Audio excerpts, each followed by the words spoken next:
Welcome back to Retro Tech Toys. We're going to take a little bit of a break from Septandy, and we'll get back to that in just a little bit, actually probably the next episode. But for now, I wanted to have a look at this Apple IIc that I picked up. I picked it up in as-is condition with unknown issues. So let's have a look at it and see what we can figure out, and if it's possible to get this Apple IIc cleaned up and up and running again.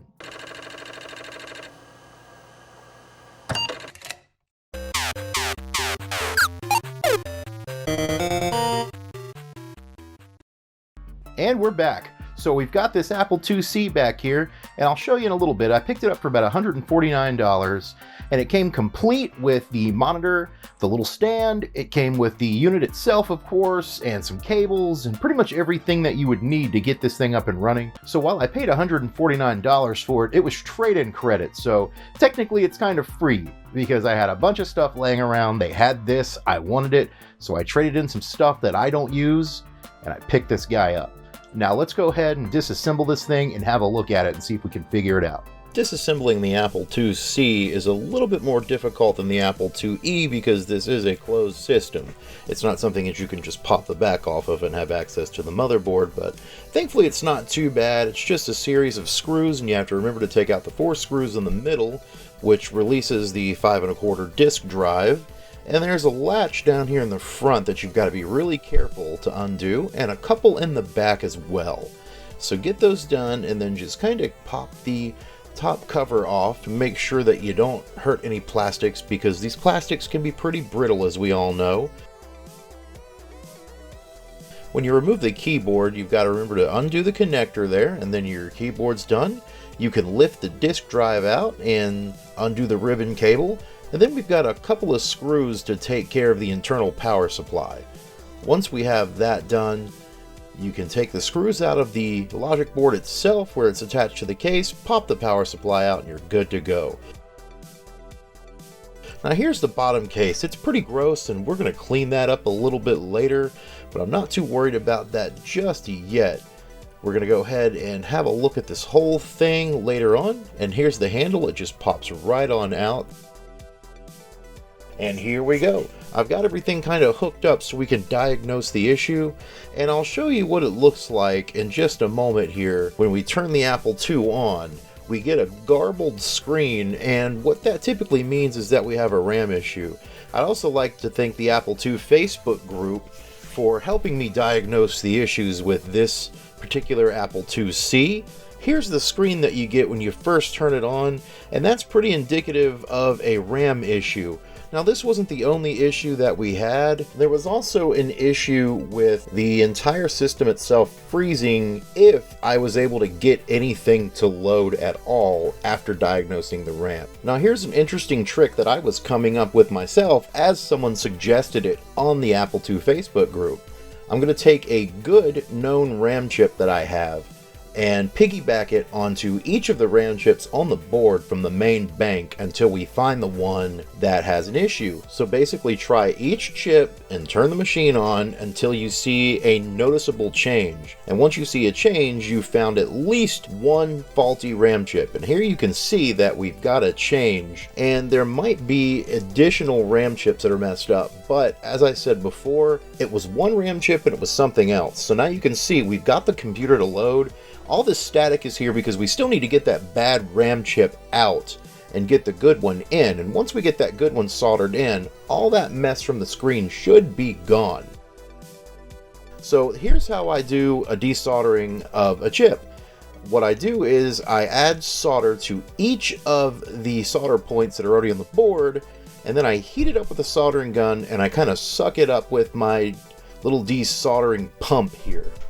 And that's basically how I do it, and I do every single one at a time, and it works really well without damaging your board, and it's a really good way to do it. Now here is the brand new RAM chip all in place, so we've got that fixed, and we're going to hook this thing up, and we're going to see if it's any better.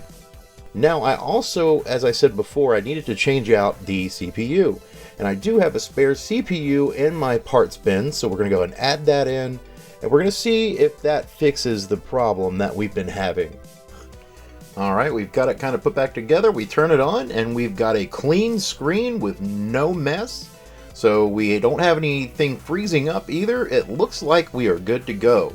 One RAM chip, the C10 RAM chip, and the CPU needed to be replaced, which is all said and done. Pretty simple of a process. Now we're going to play some Dragon Fire here just to make sure everything runs, just to make sure nothing's freezing up like it was.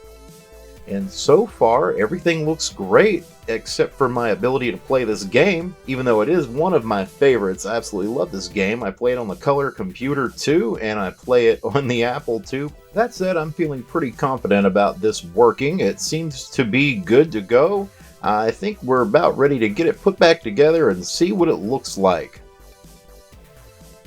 Now, before we get it put back together, let's go ahead and give it a good scrub down.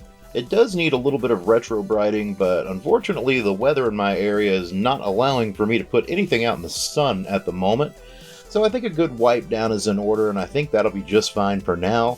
Get this case cleaned up, and while we get this whole thing cleaned up, let's talk a little bit about the Apple IIc and what it is. A lot of folks think that this was the successor to the Apple IIe, and it really wasn't. It came out in 1984, and it was supposed to be a compact version of the Apple II. Now, what that means is that most of the expansions that were available on cards for the Apple II were built into the Apple IIc, and some things were removed, such as audio ports for a cassette interface and several other things. Alright, now I took apart this keyboard because I wanted to do a little bit more than clean it off.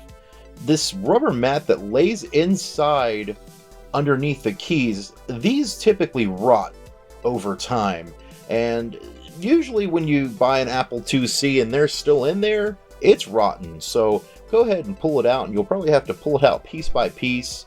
I just went ahead and took keys off and pulled pieces off with tweezers as needed, and the keys work so much better without that rotten piece of junk in there. Alright, now here we are. We've got the Apple II all hooked up and running, and we're ready to go. And look at that, we're loading the Oregon Trail. This computer looks so much better than when I brought it home. It was absolutely disgusting, and it didn't work. And now it works great, and we're playing the Oregon Trail, so we're free to give whoever we want dysentery or whatever kind of disease you want to give them. Or you could kick back and play Word Munchers, which was another of my favorites that we actually had when I was going to elementary school back in the 80s. I want to thank the Apple II enthusiast group on Facebook for helping me diagnose and get this computer fixed. It's so nice, and I'm so excited to be able to use this thing and feature it in future episodes. Thank you so much for watching Retro Tech Toys. Make sure to hit like and subscribe if you enjoy the content, and hit that notification bell so you know when we release new videos. It's a completely free and easy way to support the channel, and it helps me be able to make new content. So thank you so much for watching Retro Tech Toys. Stay safe, be healthy, we'll see you next time.